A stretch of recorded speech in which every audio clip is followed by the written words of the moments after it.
Online वेश्या व्यवसायाचे racket फक्त गोंयांतच न्हय, गोंयचे शिमे भायरे पातळ्ळा आणि ह्या रॅकेटाक बळी पडिल्ली बायलमनी सोडून हेर सगळे ह्या संघटीत रॅकेटांतले भागीदार आसात. पूण ताचेर कारवाय जायना, कारण कारवाय करपी आसात ह्या रॅकेटांतले भागीदार. हे गंभीर स्वरूपाचे आरोप केल्यात सामाजीक वावुरपी आणि मानसोपचार तज्ञ डॉक्टर रुपेश पाटकरान.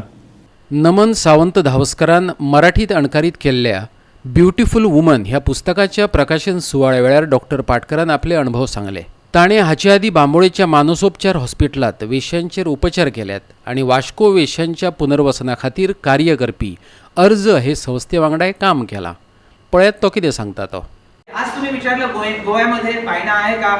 बायना नाही आहे. पण गोव्यामध्ये वेश्या व्यवसाय चालतो की नाही?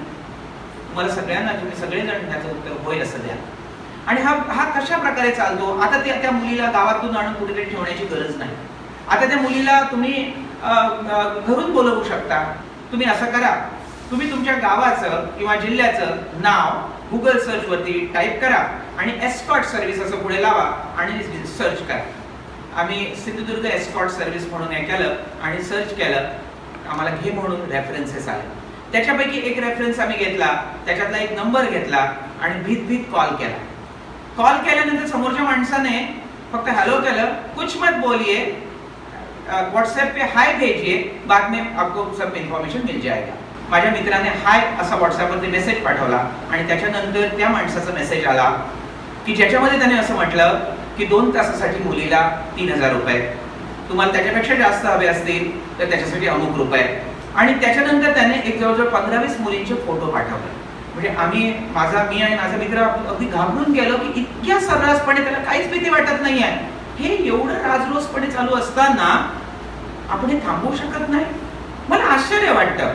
त्याच्यानंतर 2 दिवसाचं एक कन्सल्टेशन अर्जने आयोजित केलं होतं ICG मध्ये आणि त्याला मी गेलो होतो. आणि त्यावेळी महाराष्ट्रातून एक पोलीस व्यक्ती आली होती जी अँटी ट्रॅफिकिंग सेलची मेंबर होती. अरुण सरांनीच माझी त्यांच्याशी ओळख करून दिली आणि मी त्यांना म्हटलं की हा असा आमचा एक्सपिरियन्स आहे, अशी गोष्ट घडली, काय करता येईल? तो म्हणाला नहीं, उनको पकडना मुमकिन नहीं होगा, वो फेक अकाउंट बनाते हैं. मला असं वाटलं की ह्या सगळ्या थापा आहे.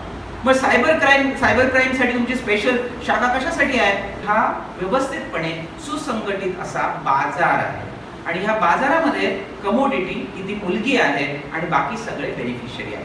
म्हणजे जेव्हा त्यांनी ते असं म्हणाले की इथं असलेले डॉक्टर सुद्धा या व्यवस्थेचे बेनिफिशियरी आहेत.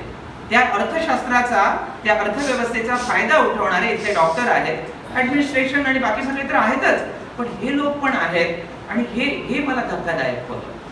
प्रत्येक वेश्या ही व्हिक्टीम आहे, पीडित आहे, ती क्रिमिनल नाही. हे आपण समजून घेऊया आणि एवढाच विचार पसरवूया.